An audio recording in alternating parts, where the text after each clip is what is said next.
নমস্কার বন্ধুরা, সবাই কেমন আছো? আশা করি সবাই খুব ভালো আছো।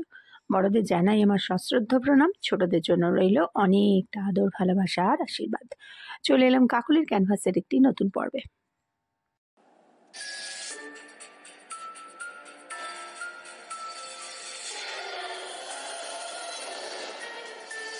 তো আজকের পর্বে ঘটনাগুলো শুরু করার আগে বলি যে আমার ঘটনাগুলো আসতে একটু দেরি হচ্ছে, সেজন্য আমি খুবই দুঃখিত।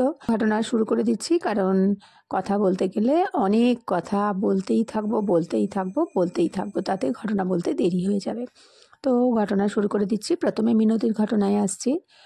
মিনতি একজন কর্মসহায়িকা।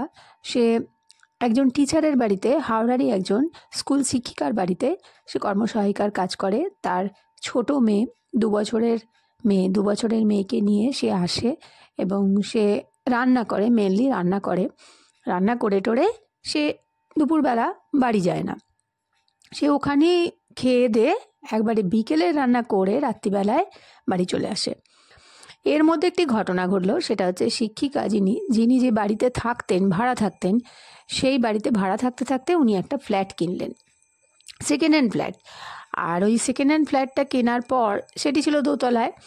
আর ওই জন্য মিনতিকে ওই সেকেন্ড হ্যান্ড ফ্ল্যাট, মানে যে বাড়িটা ফ্ল্যাটটা উনি কিনলেন, শিক্ষিকা যে ফ্ল্যাটটি কিনলেন সেই ফ্ল্যাটেই ওকে যাওয়ার কথা বলা হলো। মিনতি বলছে মিনতির বাড়ি থেকে ওই ফ্ল্যাটটা ছিল অনেকটা দূরে। আগে যেখানে কাজ করতো, মানে যে বাড়িতে শিক্ষিকা ভাড়া থাকতেন, সেটা ছিল ওর বাড়ির খুব কাছেই। কাজেই ও সারাদিন বাড়িতে থাকলেও ও কোথাও যেন ওর বাড়ির কাছে থাকতো। সেই জন্য ওর একটা ভরসা ছিল যে কিছু হলে বা কেউ এলে বা কেউ ডাকলে ও চট করে বাড়ি যেতে পারবে। কিন্তু বর্তমানে যে ফ্ল্যাটটা শিক্ষিকা কিনেছিলেন, সেই ফ্ল্যাটটা এতটা দূরে ছিল যে চট করে ও বাড়ি আসতে পারতো না। তো ও প্রথমে একটুখানি ভাবছিল যে আদৌ করবে কি করবে না, কিন্তু ওর আর্থিক প্রয়োজনটাও ছিল অনেকটাই বেশি। আর ওই শিক্ষিকা যিনি ওকে রেখেছিলেন, তিনি বেশ ভালো পরিমাণেই ওকে একটা টাকা দিতেন। তো সেই জন্যে ও সেটাও আর ছাড়তে পারছিল না বলে ও প্রথম 1-2 মাস চেষ্টা করছিল যদি অ্যাডজাস্ট কোনো রকমে করে নিতে পারে তাহলে ও ওখানেই করবে।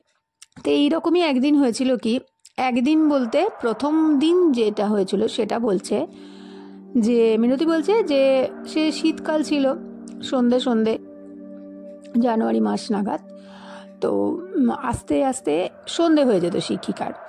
আর ঠিক সন্ধেবেলা হলেই মিনতির কাজ ছিল যে সন্ধে আলোগুলো জ্বালিয়ে দিয়ে সন্ধে দেওয়া, মেয়েকে একটা ঘরে বসিয়ে রাখতো, যদি জেগে থাকতো বসিয়ে রাখতো, না হলে ঘুমোতো, ও উঠে সন্ধেগুলো দিয়ে দিত, ঘরটা একটু ঝাঁট দিয়ে দিত, এগুলো করতো।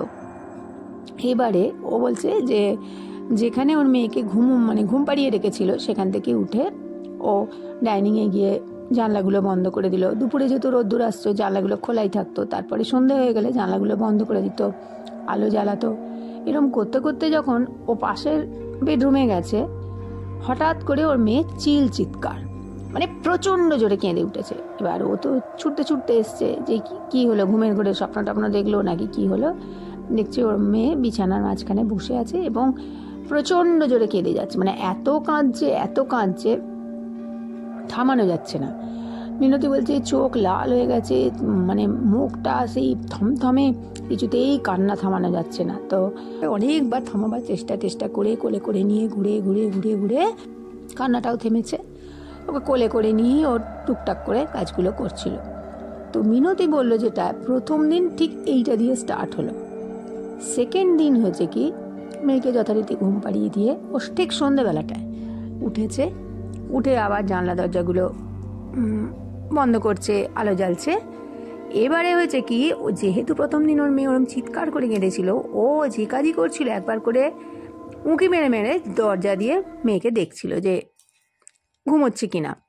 ফার্স্ট বার দেখেছে। সেকেন্ড বারে ও যখন এসে দেখতে গেছে, দেখছে পরিষ্কার ওর মেয়ের মাথার কাছে একজন দাঁড়িয়ে আছে। তার না চোখ বোঝা যাচ্ছে, না মুখ বোঝা যাচ্ছে, না কিছু বোঝা যাচ্ছে। একটা কালো টাইপের ধোঁয়াটে অবয়ব ওর মেয়ের মাথার কাছে দাঁড়িয়ে আছে। এবারে মিনতি বলছে যে ওইটা দেখে ও, মানে এটা তো আশা করেনি। সেই মুহূর্তে ওর মাথায় ঢুকতে ঢুকতে যে ওটা কী, কেন, দেখি তো গিয়ে, এসব ওর মাথায় নেই। ও নিজেই একটা শকড হয়ে গেছিল, স্তম্ভিত হয়ে গিয়ে ও হাঁ করে ওইদিকে যেন মন্ত্রমুগ্ধের মতো তাকিয়ে আছে, যে কী জিনিসটা বোঝার চেষ্টা করছে। তখন যে ছুটে যায়, মেয়েকে যে ধরি, এসব ওর মাথায় তখন নেই। ও বোঝার চেষ্টা করছে ওটা কী। এই করে বেশ কিছুক্ষণ সময় কেটে গেছে। কেটে যাওয়ার পরই ওর মেয়ের সেই চিৎকারে ওর ঘোর ভেঙে গেছে। দিয়ে ও ঘরে ছুটে গিয়ে মেয়েকে কোলে নিয়ে করছে, দেখছে ওর মেয়ের গালে পুরো চেরা দাগ, যেন এই মাত্র কেউ চিড়ে দিয়েছে। এইবার ও তো মানে আর তো মেয়েকে বোঝাতে পারছে না যে কিছু নেই কিছু নেই। ও কোলে করে নিয়ে মেয়েকে ওই ঘর থেকে বেরিয়ে এসছে। বেরিয়ে এসে ডাইনিং রুমে বসে ওই যেখানে গাল ছিঁড়ে গিয়েছিলো সেখানে বোরোলিন লাগিয়েছে, লাগিয়ে মোটামুটি ওকে ভোলাবার চেষ্টা করছে, জল খাওয়াচ্ছে, কিন্তু ওর মাথার মধ্যে একটা জিনিসই ঘুরছে, যে ওটা ও কী দেখলো। এরপরে হয়েছে কি, ওইটা নিয়ে ও সারাদিন মানে সারাক্ষণ চিন্তা করে যাচ্ছে, কী দেখলো। এবার যেহেতু বাড়ির যে বাড়িতে ও কাজ করছে সেই শিক্ষিকাকে তো কিছু বলতে পারছে না, ভাববে মিথ্যে কথা বলছে বা কিছু বলছে, একটা বদনাম হয়ে যাবে না বাড়ির। ও কিছু না বলে সেদিনকার মতো কাজ করে দিয়ে রাত্রিরে মেয়েকে নিয়ে চলে এসেছে। এইবার ও হাজব্যান্ডকেও বলতে পারছে না, বলবে তোমাকে যাওয়ার দরকার নেই, ছেড়ে দাও কাজ। কিন্তু টাকাটাও ব্যাপার। এদিকে মেয়েরও ওরকম চিৎকার করছে, আর ও স্পষ্ট দেখেছে ওখানে কেউ দাঁড়িয়ে আছে। যে কী করবে ও মিনতি কিচ্ছু বুঝতে পারছিল না। এরপরে ও ঠিক করেছে ও বেশ কয়েকদিন অফ দেবে। যদি সত্যিই কিছু থাকে তাহলে নিশ্চয়ই দিদিমণিরা টের পাবে, মানে যে শিক্ষিকা সে তো নিশ্চয়ই টের পাবে।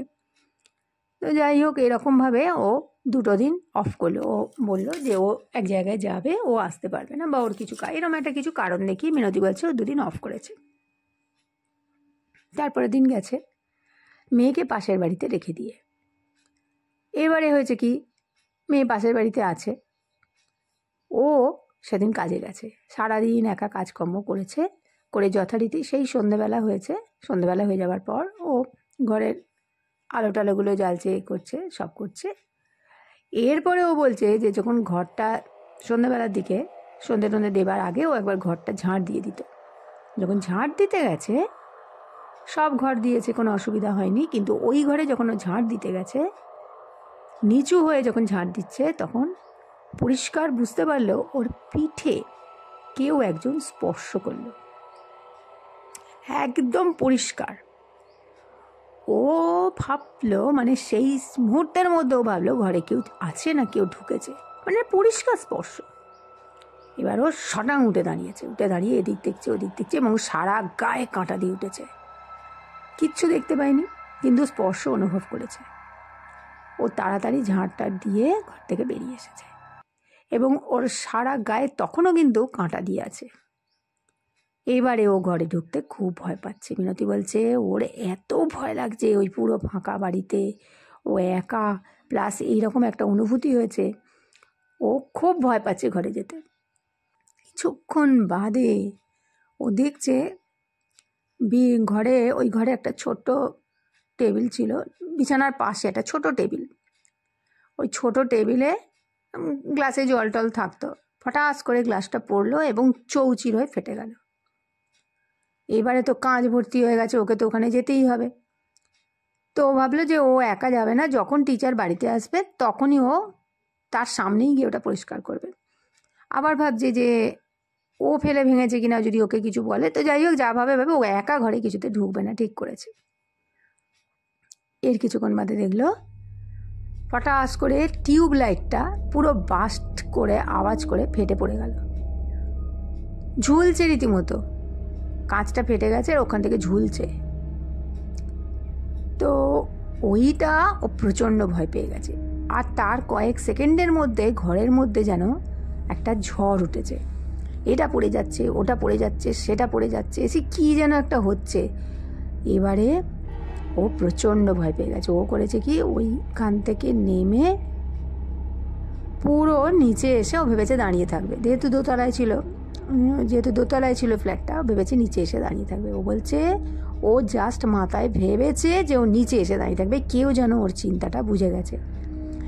এইবার ও নিচে আসার জোগাড় করছে, সেকেন্ডের মধ্যে ওই ঘরের দরজা ধামাস করে পড়ছে, বন্ধ হচ্ছে, খুলছে, আর ও কিছুতেই বেরোতে পারছে না। মানে ও যে দরজা দিয়ে বেরোবে সে ক্ষমতা ওর নেই, কারণ ডাইনিং থেকে বেরোতে গেলে ওই দরজার সামনে দিয়ে পার হতে হবে, অথচ ওই দরজা দিয়ে সামনে পার হতেই ও ভয় পাচ্ছে। এইবারে এমন একটা পজিশানে ঘরের মধ্যে সে কী কাণ্ড, এদিকে পুরো বাড়ি দপদপ করছে আলো, মানে আলোটা এমনভাবে দপদপ করছে, ও বলছে কোথায় থেকে যে কি হচ্ছে ও কিছুই বুঝতে পারছে না।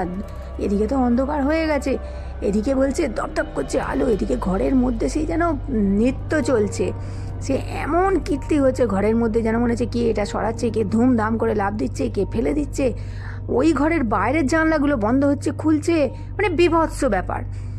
এবারে ও ওইখানে প্রচণ্ড ভয়ে ডাইনিংয়ে বসে ওর বুকে গলায় যে ঠাকুরের লকেট ছিল সেটাকে ধরে ও ঠাকুরের নাম করে যাচ্ছে, এইভাবে ওর নাম করে যাচ্ছে। কিন্তু ইতিমধ্যে ও ভাবছে যে ওখানে বসে নাম করতে করতে ওখানেই যদি ওকে কেউ মেরে ফেলে, ও তখন সাহসের ওপর ভর করে কোনো রকমে, ও বলছে ওর একটা ধারণা ছিল যে আঁশবটি থাকলে নাকি, ওদের ওটা ধারণা ছিল যে কোনো ভূত প্রেত কাছে আসতে পারে না, এটা ওর বিশ্বাস ছিল। ও করেছে কি, রান্নাঘর থেকে ওই আঁশবটিটা নিয়েছে, নিয়ে ওইটাকে নিয়ে পুরো ঠাকুরের নাম জোরে জোরে বলতে বলতে বলতে বলতে দরজাটার সামনে দিয়ে ছুটতে বেরিয়ে বাইরের দরজা খুলে টেনে দিয়ে ও নিচে গিয়ে দাঁড়িয়ে আছে। এবারে যথারীতি সন্ধে হয়েছে, একটু ফাঁকা ফাঁকা ছিল, কিন্তু ওর হাতে তো আঁশবটিটা আছে, লোকে তো চিন্তা করবে, ও কি করবে, আঁশবটিটা নিজের কাপড়ের তলায় নিয়ে দাঁড়িয়ে আছে। এবার যথারীতি যখন সময় হয়েছে, শিক্ষিকা এসেছে, ও শিক্ষিকার সঙ্গে ওপরে কিছুতেই যাবে না, ও বলছে অসম্ভব ব্যাপার, ও ওপরে যাবে না, আঁশবটি নিয়ে শিক্ষিকা ঢুক, এবং শিক্ষিকাকেও ও সাবধান করে দিল যেন খুব সাবধানে থাকে। তো যাই হোক, ও বলেও দিল যে পরের দিন থেকে ও আর কাজে আসবে না। তো মিনতি বলছে ও কাজ সেদিন ছেড়েই দিয়েছিল, কিন্তু অদ্ভুতভাবে তার ঠিক এক সপ্তাহের মাথায় শিক্ষিকাও ওই ঘর ছেড়ে দিয়েছিল এবং সে অন্য জায়গায় চলে গিয়েছিল। পরে পাড়াপড়শির থেকে, প্রতিবেশীর থেকে মিনতি জানতে পেরেছিল যে ওই ঘরটায়, মানে সেকেন্ড হ্যান্ড কিনেছিল তো, ওই ঘরটায় এক দম্পতি থাকতো যারা আর কি ওই, মানে যে ওই বাড়িতে ওখানে থাকতো, আর ওই যে ভদ্রলোক ছিলেন তিনি ছিলেন একটু অসুস্থ, এবং তিনি ওইখানেই মানে আত্মহনন করেন ওই ঘরেই, এবং তিনি সারাক্ষণ ওনার মানে এরকম বাড়িতে একটা অসুস্থতার কারণে একটা বিচ্ছিরি আবহাওয়া তৈরি করে রাখতেন, মানে খিটখিট করতেন, খিচখিচ করতেন, পছন্দ করতেন না, সারাদিন চেঁচামেচি শোনা যেত, পাড়াপড়শিরা বলতো যে ভদ্রলোক থাকতেই ওরা বাড়িতে কেউ যেতই না, এত বাজে ব্যবহার ছিল, খুব মানে জ্বালানো টাইপের ছিলেন আর কি। তো ওইরকম করেছিল, এবং তারপর থেকে ওই ঘরটা বিক্রির জন্য অনেক চেষ্টা করা হয়েছিল, তো ওর স্ত্রী ওখান থেকে অন্য কোথাও চলে গেছে। তো পরে আবার রং টং করা হয়েছে, সবই করা হয়েছে। তো বলছে ওই ভদ্রলোক এমন ছিলেন। তো যাই হোক, ওইটাই কমে পেয়েছিল বলে শিক্ষিকা কিনে নিয়েছিলেন, কিন্তু পরে উনিও আর টিকতে পারেননি, উনি চলে গিয়েছিলেন। তো এই ছিল মিনতির একটা ভয়ঙ্কর অভিজ্ঞতা, যে অভিজ্ঞতাটা ও মানে এখনো পর্যন্ত ভুলতে পারেনি, এবং বলছে ওই অভিজ্ঞতা জীবনে কোনো দিনও হয়নি। তো আজ এই মিনতির অভিজ্ঞতা তোমাদের সঙ্গে শেয়ার করলাম, আশা করি তোমাদের ভালো লাগবে। তো বন্ধুরা, আজকের পর্ব এখানেই শেষ করছি, পরের দিন হাজির হয়ে যাচ্ছি নতুন কোনো ভিডিওর সাথে, নতুন কোনো ঘটনার সাথে। ততক্ষণ তোমরা সবাই খুব ভালো থাকো, আনন্দে থাকো, পাগলের ক্যানভাসের সাথে থাকো। নমস্কার, ধন্যবাদ। আমার সমস্ত ভিউয়ার্সে জানাই অন্তর থেকে অজস্র ধন্যবাদ। এবারে তার কথা বলবো যে আমাকে আগের পর্বে কমেন্ট করেছো, সে হলো শিব মুভিজ। তোমাকে অন্তর থেকে অজস্র অজস্র ধন্যবাদ এবং ভালোবাসা জানাই।